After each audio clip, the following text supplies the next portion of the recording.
Salut les amis. Tiens, tu veux jouer avec moi? Qu'est-ce que c'est ça? Tu sais? Vas-y, vas-y, vas-y. Tu sais pas c'est une fleur de quoi? Alors regarde ça.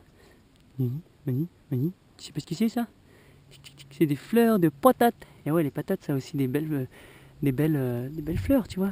Ce sont des solonacées, donc c'est un cousin éloigné par l'oncle de la mère, de la tomate, de l'aubergine, de tous ces trucs-là. Et ça pousse. Donc en fait, ce qui se passe avec les pommes de terre, c'est que depuis beaucoup de jours, très très très beaucoup de jours, en fait, quand tu prends une tubère, donc une patate c'est une sorte de clone. C'est idéalement les plantes, tu les replantes à partir de graines. Donc eux, normalement, les patates font aussi des graines. Mais en fait, très peu de personnes plantent des graines de pommes de terre.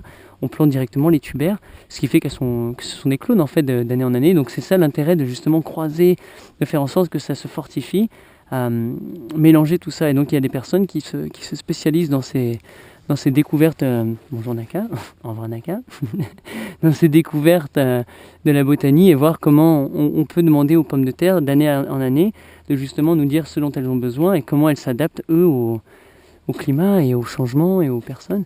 Donc plus tu vas laisser les plantes aller en graines et tu vas replanter ces graines, plus il y a de l'information dans ces graines, plus il y a des données que la maman plante ou le papa plante ou le tonton plante va transmettre.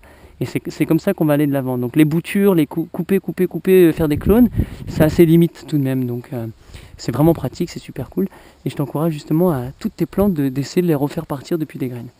Voilà, sur ce, tu vas finir dans quoi t'as pas fini toi aujourd'hui?